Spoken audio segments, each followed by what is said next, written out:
What's up, everybody? Welcome to the Pick Six Podcast, CBS Sports NFL Podcast. Will Brinson here, along with John Breech and the purveyor of the power rankings himself, the dean of the draft grades, Pete Prisco. What's up, everybody? What's up, fellas? How we doing?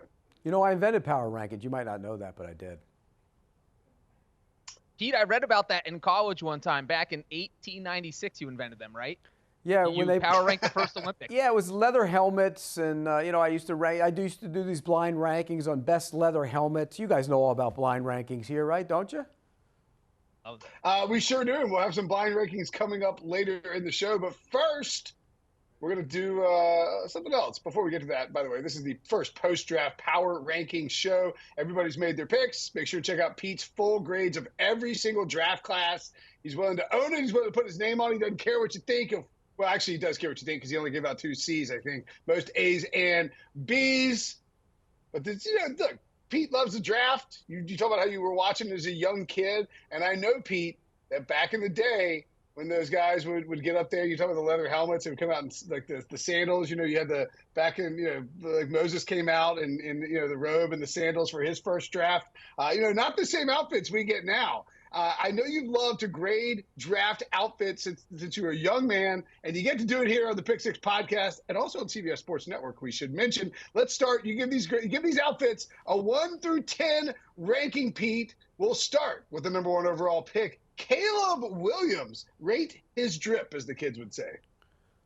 That's like a 5. What is that in his pocket? I don't understand what that is. I don't understand that at all. And the zipper, is that a zipper on the right? What is that? Does he close that jacket by zipping it? I give that a 5. That's a 5. I like the color. I like. I'll say that. I don't mind the color. I think the pocket thing or whatever that is, not a big fan. And the zipper, I don't understand. I give your confusion a 10. Marvin Harrison, grade his drip. Does that have white spots on it? Is that correct? Is it kind of like, remember we used to have a guy that worked with us back in the day who wore a jacket that I used to call Light Bright. Remember the game Light Bright? Because it had the little spots on it like that. So that takes away from it. Otherwise, I don't mind the black on black. I kind of like that. A little Darth Vader look. I don't mind that at all. I'll give that a 8. 8. That's a good look. All right, an 8 for Marvin Harrison. Next up, the number 2 wide receiver, taking the number 1 wide receiver in your heart, Malik Neighbors. Double-breasted pinstripe. That might be the 9 of the group. I like that one. Little, white shirt, black tie. Good look. Malik Neighbors, A+ grade as a draft player. Almost an A+ for the outfit. I like it. I'll give it a 9. I feel like you almost said drip there. By the way, I love the diamond leak necklace that he had on. Terrion Arnold with I love the pictures sewn into the inside of the jacket. A lot going on here for the Alabama cornerback. Yeah, I like the pictures sewn into the jacket. It kind of reminds him of how he started and where he is. I don't mind that. I don't like the outfit at all. I mean, the flowers inside, the shiny, no, 0. That's a 1. I don't like it at all. That's a 1. That's funny because it looks like something Prisco would wear to a birthday party. What's it look like? It looks like something Prisco's going to wear to his next birthday party. It actually looks like something you'd put on at the Super Bowl, by the way. I think we've seen you in something like that. It's a terrible – no, I would not wear that. No. All right, Darius Robinson. This is actually called the Pete Prisco Bahamas bathing suit jacket. What do you think about this? Okay, is it a formal tuxedo or that's a so, yes. That's a tuxedo. So did he buy that or did he rent it? I mean, can you walk into a place and rent that tuxedo? Because if you can rent that tuxedo, I would actually wear that to somebody's wedding. I don't mind that one. Okay, it got a lot of color. It's got some purple in it. I wouldn't wear it in a normal function, but if you wore that to somebody's wedding, don't you think you'd stand out? I don't mind that one. I'll give that a 7. All right, finally, let's play a game called Who Wore It Best? Oh, yeah, look at this. Okay, now, first off, you'd go with the one on the left because that's probably more apt to what I would wear back in the day. We had the chains hanging out. I mean, come on. I look like I'm straight out of central casting of Goodfellas. Give me that. I'll take the one on the left. He wore it the best. Angry guy in the green. The angry guy in the green. The one on the far right by the angry guy in the green looks like he's got a giant cross earring coming out just from where the draft is, or the Toyota thing is popping out. It looks like you've got a giant earring. And the guy in the middle, and the guy in the middle in the Patriots hat, he's way too happy. That's not me. I'm more the good fellow guy on the left, so he wins. The guy on the left. Yeah, I vote for Leprechaun Pete on the far right. Yeah, I go with Leprechaun Pete as well. I don't think Drake May Pete in the middle there, who's all happy and ecstatic, is the Pete Prisco that I know and want to see on the red carpet. All right. Anyway, on to the power rankings, and we start obviously at the top, where obviously the Kansas City Chiefs are number one after winning back-to-back Super Bowls. They're going to be the favorite, Pete, to three-peat. The draft class was really good for them. I think my biggest question for you, when you look at this class in totality, what do you think helps them more? The addition of Xavier Worthy with that first-round pick, or the depth that they got on that offensive line in terms of the draft class that they put together in Kansas City? A combination of both. I said this earlier. We were talking about the Chiefs and being number one. Last year was the year to get them. I mean, that was not a good Chiefs team. It got hot at the right time, but they were gettable. The defense was really good. I get it. And they have a lot of those pieces back. L'Jarius Sneed's not one of them. He's gone, but they'll still be fine in the secondary. But if you were going to get the Chiefs last year with the way the offense played for much of the season and the way Patrick Mahomes played, it wasn't vintage Patrick Mahomes. So I think that was the year to get him. I like their draft, by the way. I think Worthy gives them that speed element. The left tackle from BYU, they thought about, somebody told me they considered him in the first round, which would have been interesting. Wiley is a tight end from TCU I love, and then Hicks. Those guys were on my better than team, both of them. I think both of them will end up being starters clearly down the road for Wiley. But when he came out, I said this, I think, on another show, but I might have said it on your podcast before too, is the guy, when Wiley came out, you know what he ran at the Combine? 4.62. You know who else ran 4.62 at the Combine? Travis Kelce. Ooh, way to tie it all together, Prisco. Let me ask you this, though, because it seems like the Chiefs' biggest question mark this year is very similar to what their biggest question mark was last year, and that really feels like the receivers. Yes, Xavier Worthy, fastest 40 in Combine history. You know whose record he broke? John Ross. You know what John Ross did in the NFL? Nothing.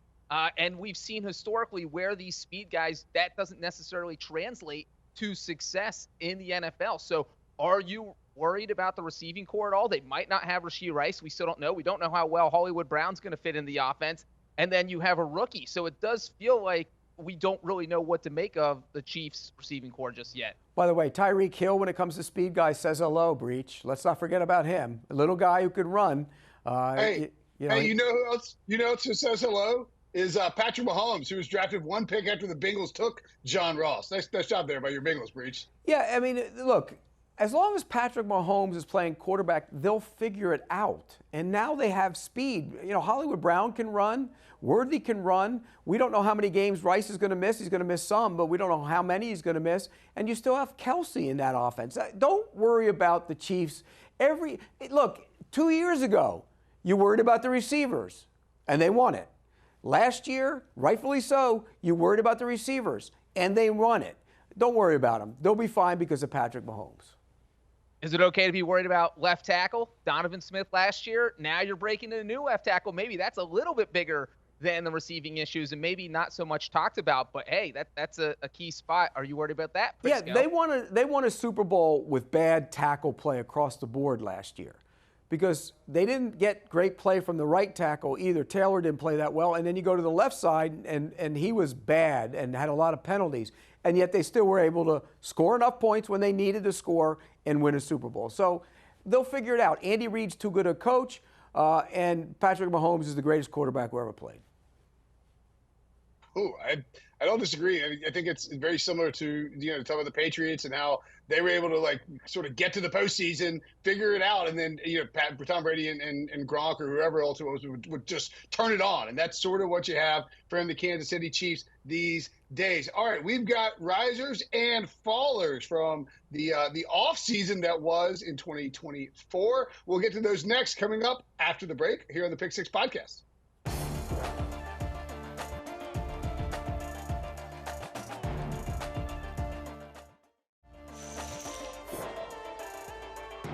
Welcome back to the Pick Six Podcast show. Will Brinson, John Breech, and the pinnacle power ranker himself, Pete Prisco. Probably should have thought of all these alliterative phrases before we fired up the show, but just spontaneously podcast just broke out. Pop-up podcast. Anywho, back to the power rankings.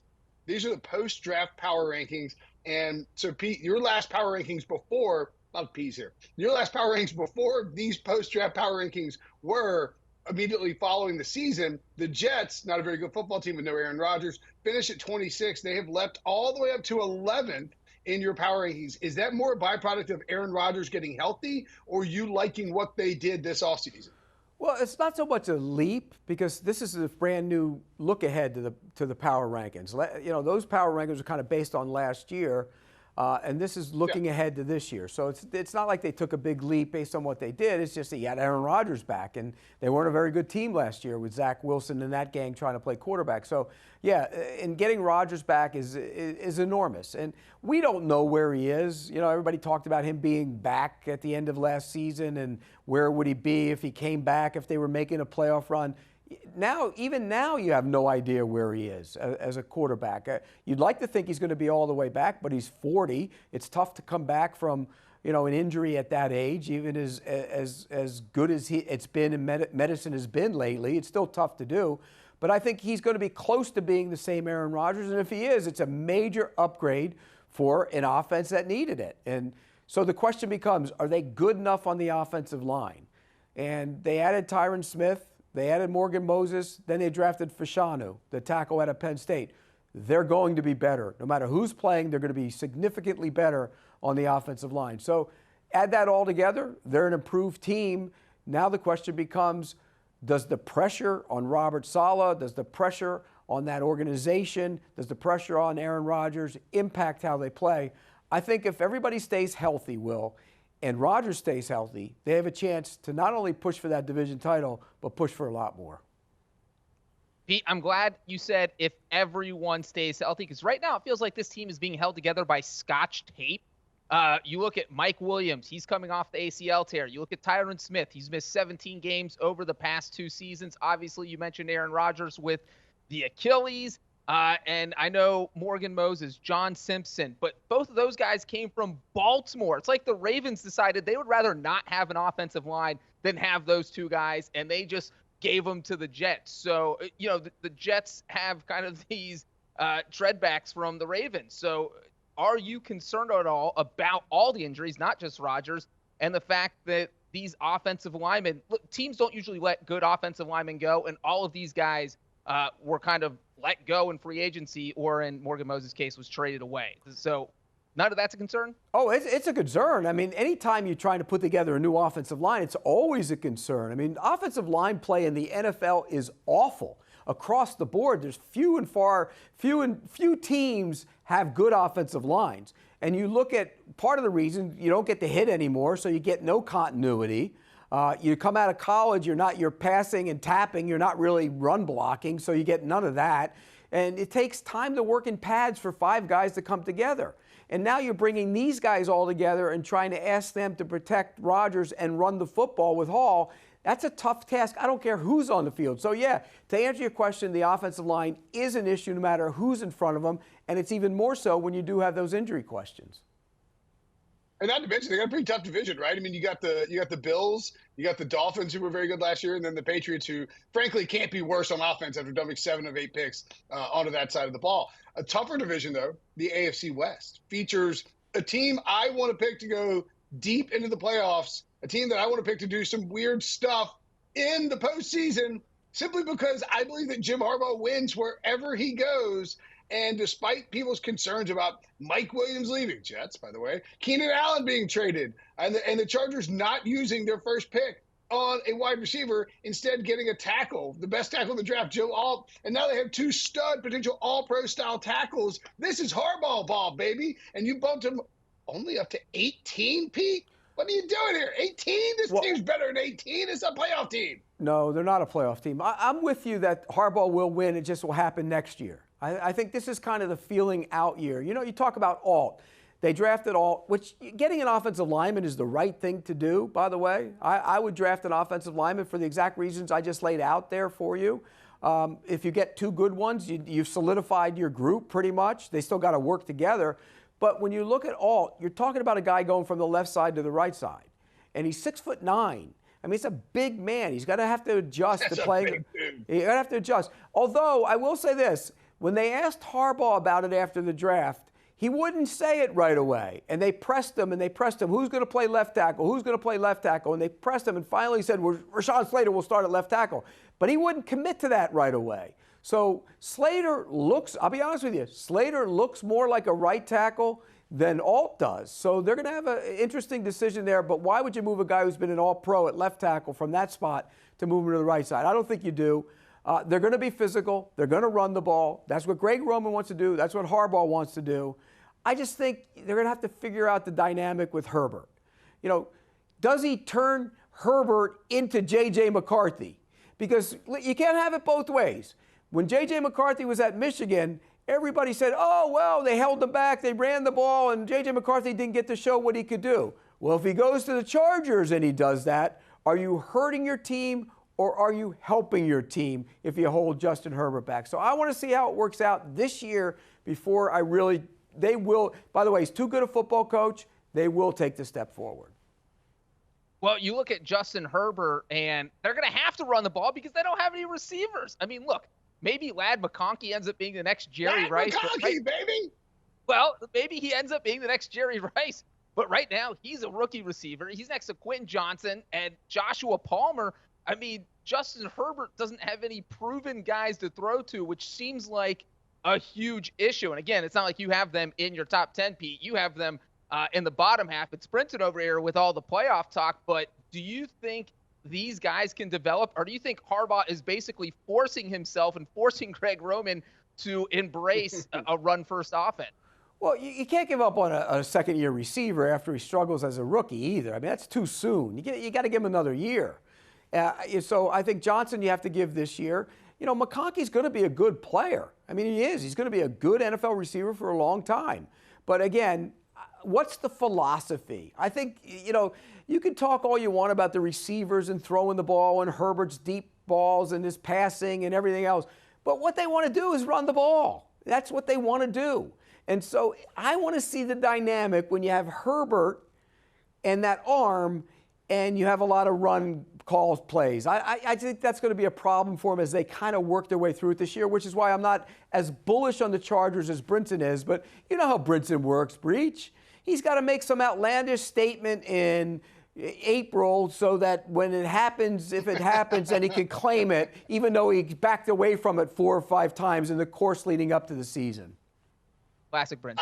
Look, you're not wrong. That is classic Brinson. I will say I have no interest in. I will not. I'm not get this tattooed on my right arm. I will not let myself be talked into picking the Chargers to win this division. The Chiefs are going to win this division every year for the next decade. I do think the wide receiver thing is overblown. And 2 words for you if you're worried about Justin Herbert: Andrew Luck. Threw like 27 times a game max at Stanford, and he was just fine.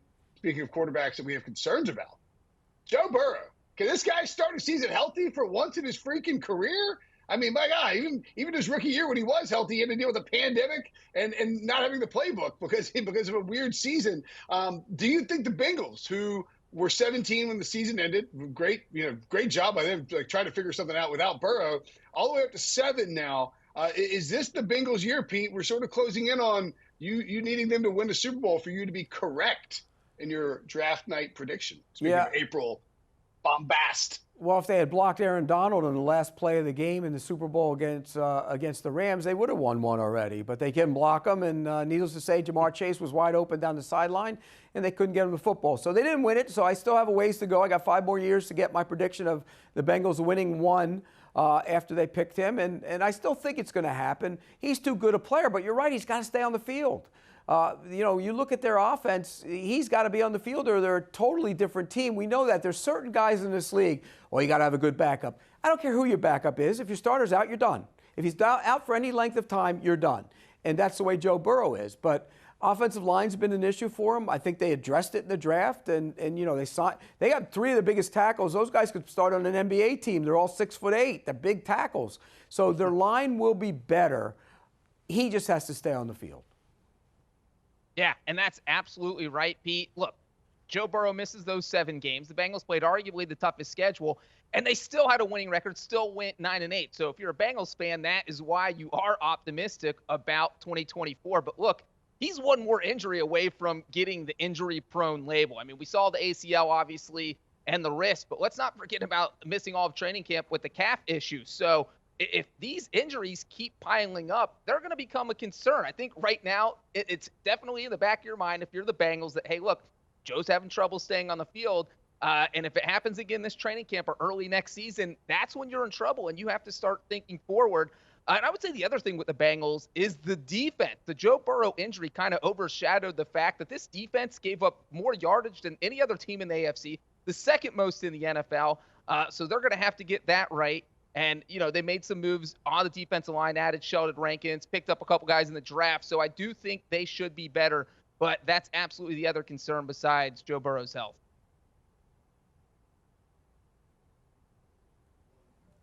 Right, Brinson? All right. Oh, sorry. Yeah, no, that's my fault. I thought there was a question somewhere in that. You were just babbling about the defense. And I sort of checked out. It's just Bengals babble talk. It's fine. No big deal. Anyway, we got more power rankings to get to, including a team that, the 7-9 special. You froze worse than Kirk Cousins in a big game. What are you doing? My God. I thought he was asking you a question. Oh my gosh. I popped worse than Kirk Cousins' Achilles, man. Anyway, we got to talk about the Saints. They stink. Will they go 7-9 every year from now until eternity? We'll find out after the break here on the Big Six Podcast. Next.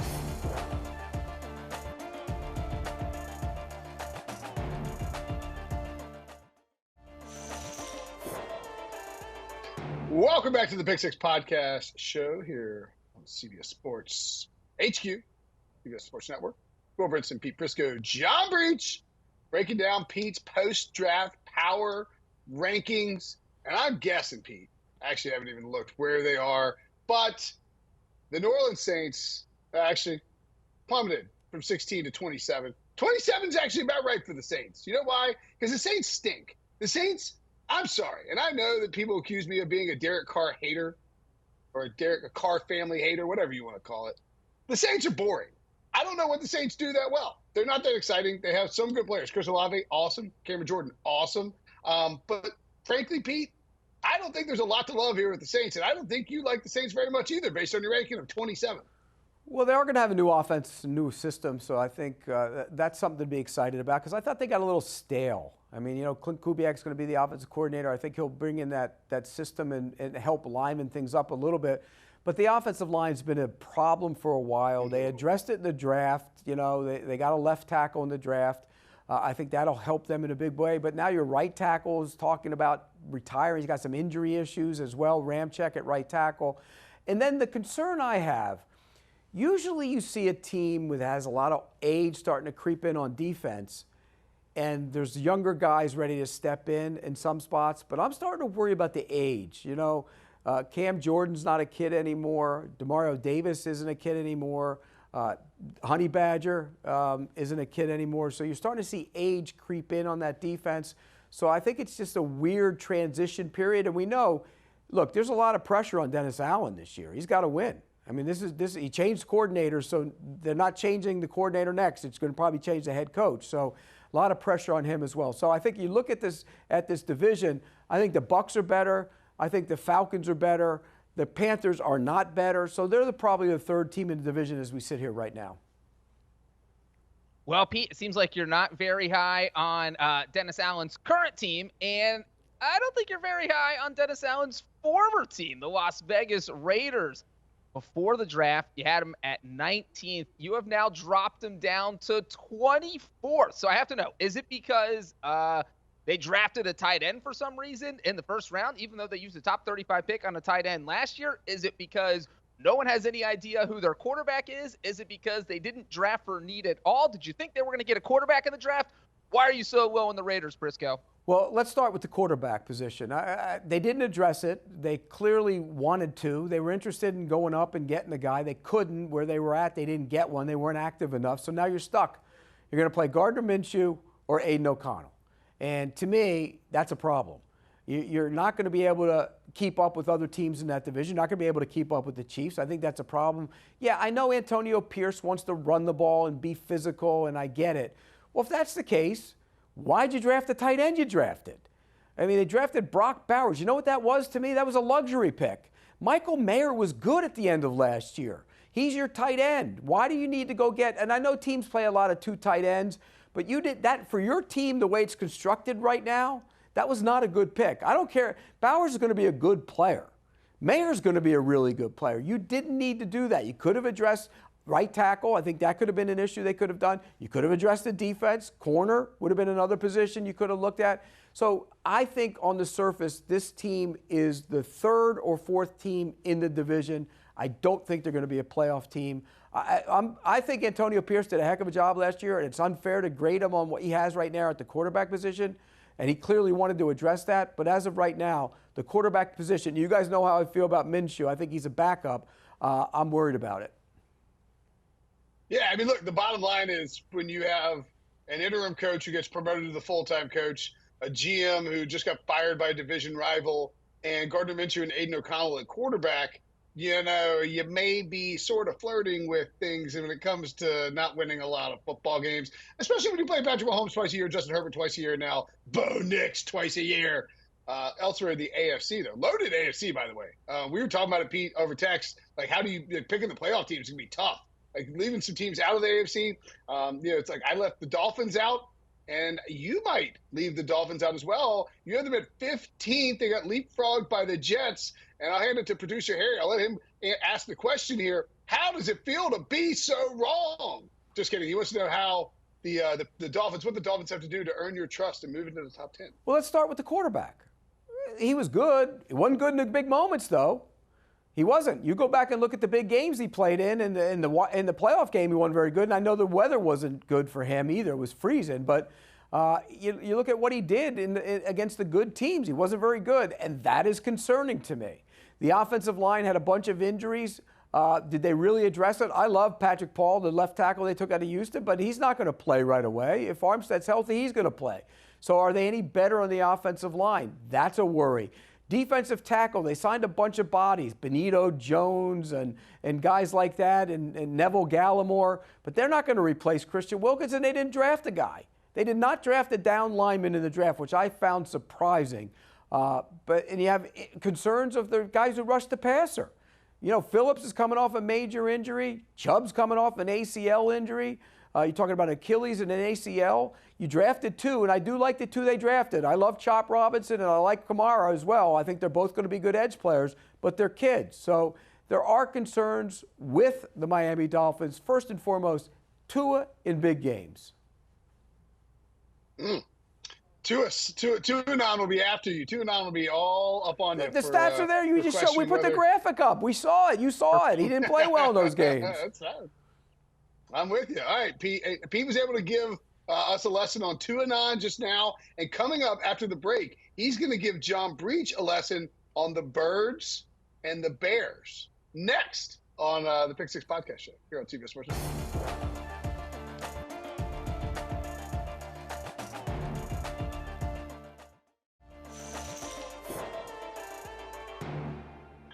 The Pick Six Podcast, not just a delightful television show here on CBS Sports Network. We are also a year-round NFL podcast that brings the goods from recaps to best bets to power rankings with Pete Prisco to emergency podcasts and more. Somebody gets fired, somebody gets hired. We're bringing it to you. Pick Six Podcast has you covered on YouTube. Just search NFL on CBS or on your desired podcast platform. All right, not every team is easily ranked after the draft. We're doing Pete Prisco's power rankings here, by the way. Sometimes you got to figure out how guys are doing in camp. I think one of the hardest evaluations from the draft, because you can make the argument either way. And Lord knows the Falcons are getting the message out there. They're hammering it home through the PR channels, let everybody know. Yeah, this is why this is a good draft pick of Michael Penix. The Falcons' 20th, Pete. Not only did they sign Kirk Cousins to a $180 million contract, they added Michael Penix, who I think you actually really like as a prospect, at 8th overall. Did you think about ranking them even lower just out of pure annoyance at the fact that they made those two moves in the span of 6 weeks? No, but here's where, and I graded their draft, I think it was a C-. But when I look at it, here's how I graded that. I give them an F for giving a quarterback $100 million guaranteed and then going out and drafting a quarterback at 8. So it kind of levels out, because I like Michael Penix as a quarterback. But if you're going to draft him, and at 8 you're going to get a quarterback, and you were probably going to get him. Now, people around the league, they had differing opinions on him. They liked him. But if you knew you were going to get a quarterback at 8, why would you go pay Kirk Cousins? It makes no sense. You have a quarterback on a rookie deal, cheap. You have a situation where why can't you play him right away? You saw what C.J. Stroud did last year. Go draft Penix and play him. And then you take that money and you go spend it and spread it around in free agency to try and add to pieces on the defensive side of the ball. They made a couple good moves on it later in the draft. I think getting Trice, who I like out of Washington, the pass rusher, will help their pass rush. And Dorless, the inside guy, is a good player from Oregon. But again, I go back to, if you're going to pay Kirk Cousins, don't draft a quarterback. And you can say, well, look what Aaron Rodgers did when he sat. Jordan Love sat behind Aaron Rodgers. Aaron Rodgers was homegrown. When Aaron Rodgers was there, they had Favre already when they drafted Rodgers. They had him around for a while. They went out and paid a free agent and then drafted him. It's an entirely different comparison. So when Mahomes took over in Kansas City, Alex Smith was there. And so when you look at it, I don't like paying Cousins and then drafting the quarterback. One or the other, I'm okay with, but not both of them. Yeah, and Pete, that makes a lot of sense, because one of the biggest advantages of drafting a quarterback is that you have the QB rookie contract, but you are throwing that out the window when you are paying your other quarterback $90 million guaranteed, $100 million guaranteed over the next 2 years. So there is no advantage. And really, you look at the draft class, Pete, you gave him a low grade, as you mentioned. This draft class might not have a guy who is a starter in 2024. And if you're Kirk Cousins, you have to be thinking, my God, I signed here. I was hoping we were a few players away from being a playoff team, maybe even a Super Bowl contender. What are we doing taking a quarterback at 8th overall? So, Pete, I need to know. Put your general manager hat on and tell me what you would have done with the 8th overall pick and what the Falcons should have done so they could be higher in your power rankings than number 20 right now. I would have taken Dallas Turner, but first I would have tried to see if anybody wanted to go up to that spot to maybe take one of the quarterbacks, move down, take Dallas Turner, and get an extra pick or two. That's probably what I would have done. I would have traded back down because I already had Kirk Cousins, and I paid him already. And if I'm going to really go all in, if you get Kirk Cousins, you're going all in. You think you're going to win a division, become a playoff team, then go get him help. You mentioned the contract with the quarterback situation. Jordan Love played 1 year, right? He's played 1 full year as the starter. He's going to play this year. They're going to have to give him a new contract. So basically on that rookie deal, they got 2, and it wasn't even because they restructured it. They only got 2 years out of him. And that's the advantage of having the rookie quarterback. So I'm with you, Breech. I would have tried to trade down, and if I couldn't trade down, I would have taken Dallas Turner. Yeah, and to your point, Pete, with C.J. Stroud, he literally can't get a new contract for 2 more years. They'd be like, sorry, C.J., we'd love to give you more money. We wouldn't really, but we can't. Michael Penix, by the time that he becomes a starter, might be like 29. It's pretty ridiculous, too, with his age. Of course, we've seen teams like the Philadelphia Eagles draft a quarterback when people weren't expecting it, Jalen Hurts, and it ends up working out pretty well. They ticked up 2 spots. Totally collapsed last year. I think they were up to like 2 or 3 in your power rankings at one point last season. Completely collapsed, but start off this offseason, this intro into the new season in the top 10. How do you feel about the Eagles? Some of the changes they've had. Another nice draft for Howie Roseman and company there. Beefed up the secondary. What are your sort of expectations for the Eagles after that massive collapse last year?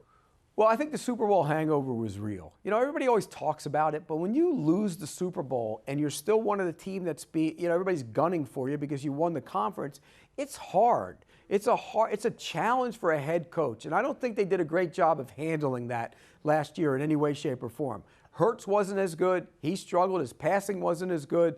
Defensively, they were awful.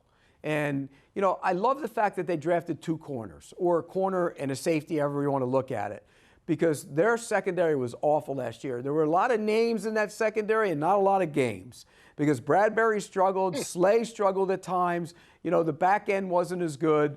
And I think getting, Mitchell is big for them, and because he's the best corner in the draft in my mind. And then you get Cooper DeJean, and he's going to play either corner or safety, and you can play him in a bunch of different spots with the versatility. And remember, who's going to be a big part of that defense now is Fangio. So I think that changes the way they play back there. So I like what they did. Guys got to be better. You know, Jalen Carter burst onto the scene, was dominant, looked like he was going to be just this all-world defensive lineman. Down the stretch, wasn't the same player. So I think focus has to be something that they focus on the defensive side of the ball, and I think they will. They have to be better against the run. They got to be better against the pass. I think the draft will help with that. They'll be back in the mix again. Super Bowl hangover, it's done. They drank their liquid IV. It's behind them. They're ready to go. One team that's definitely not having a Super Bowl hangover because they haven't won one in 30 years, 40 years, can't even do the math, since 1985 is the Chicago Bears. But maybe we can start talking about them as Super Bowl contenders again because they had a great draft. We all know they got Caleb Williams, #1 overall. We saw them get Rome Odunze. We saw them make the best pick of the draft when they got Torrey Taylor, the punter from Iowa. What a fantastic pick, Chicago. And now we have Caleb Williams going into this unbelievable situation where not only does he have Odunze, you have Keenan Allen, you have DJ Moore, you have Cole Kmet at tight end. They have surrounded him with weapons. He's going to a team that was 7-10. I mean, usually a #1 overall pick goes to a team that won 2 games last year or 3 games the year before. Not Caleb Williams. He's going to a pretty talented team. Pete, you moved them up from 21st before the draft to 17 after the draft. What do you think of the Bears? How good can they be? Can they compete in the NFC North? Well, I don't know if they'll win the division, but I think they're going to compete for a wild card spot, and that's tough to do in in that division. It's a good division. The Packers are good, the Lions are good, the Vikings, if their quarterback's any good, they could be good. So it's a tough division. Look, a rookie quarterback coming in, usually we sit there and we say, well, they're going to struggle a little bit. Well, C.J. Stroud pushed that out the door last year. He was sensational. And so can Caleb Williams be that guy? I don't love Caleb Williams as much as everybody else does. But having said that, I still think he could be a really good quarterback. I mean, he's big, thick-wise. He's not tall, but he can throw the football, and he's one of those guys that has to be more conventional than he was at USC at times. That's the one knock on him. But like you said, it's a great situation. The weapons are good. The offensive line is good. And what's even better, look at their defensive numbers over the course of the last 6 games last year. They were outstanding. They have 2 young corners. You know, to be good on defense, you have to rush the passer, you have to have corners. Stevenson was fantastic last year. Johnson they brought back on a new contract. They're good at corner. You know, Sweat can rush the passer. I probably would have addressed pass rusher maybe rather than add another wide receiver. But I could see where you would try and get a long-term guy to play with Caleb Williams. Watch out for the Bears. I said it during the season. The way they were playing late in the year, no matter who was going to play quarterback, if they had kept Fields or drafted whoever, they were going to be a team that's going to be much improved. I like where they're headed. This team has young talent on it. I mean, the Bears hype train every offseason, just a little ridiculous. And you can tell that it's going to be building this year. That's a tough division, man. I think people are going to get hyped up on the Bears. I think people are going to get hyped up on Jordan Love. And the Lions are just kind of sitting there just being a steady franchise for the first time in a long time. If this Bears offense, by the way, this is probably the single best landing spot for a #1 overall pick in the history of the NFL, at least in the modern history, when you have the Bears, who were at #9, get the free move up because the Panthers were so terrible. And then you have just all these wide receivers and an improving, ascending offensive line. This offense isn't good. Might be a real indictment. It's either an indictment of Caleb Williams or Shane Waldron, one of the two. All right, we're going to take a break. When we come back, Pete's favorite game on the planet. Blind rankings. We'll do it after the break. Next.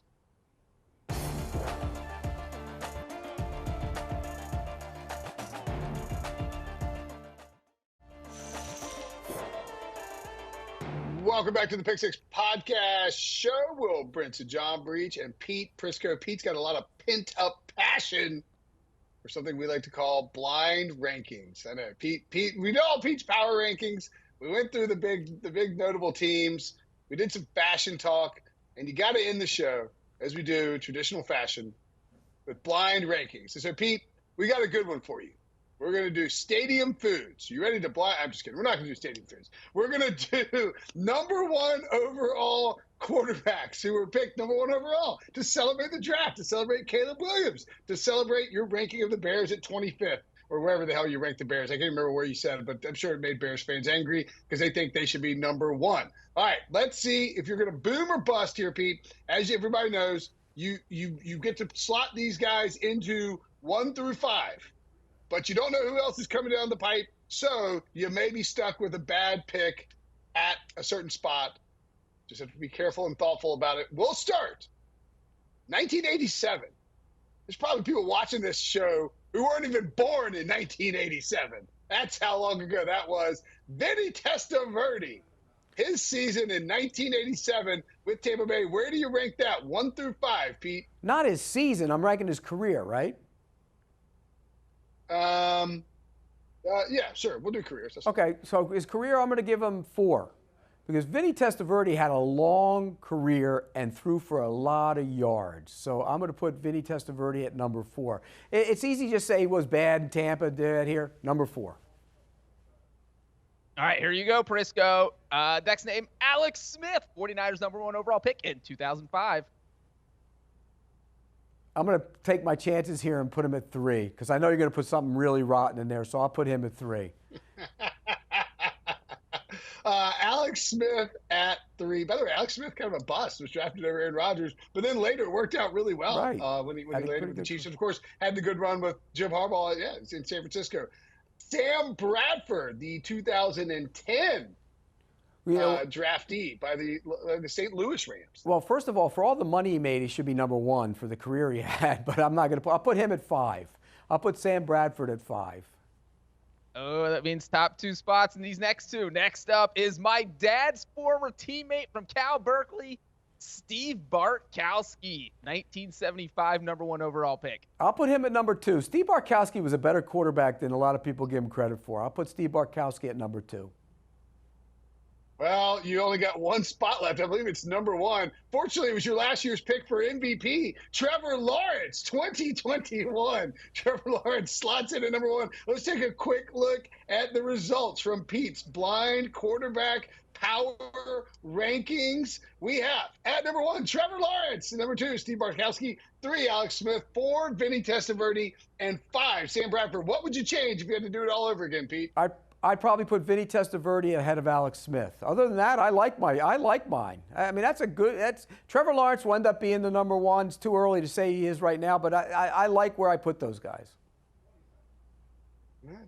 All right. I mean, yeah, it's not bad. Trevor Lawrence, still plenty of time. I think a lot of people writing off Trevor Lawrence and the Jaguars maybe a little too early. Yeah, Trevor Lawrence got a lot of good football left in him. He's very young, very talented. That'll do it for us here on the Pick Six Podcast Show on CBS Sports Network. Of course, we are a year-round podcast, so make sure and check us out. We'll have some mailbag stuff this offseason, plenty of draft recap, and much more, tons of fun all year round. Thanks for watching. For Breech, for Prisco, I'm Brinson. We'll see you guys later.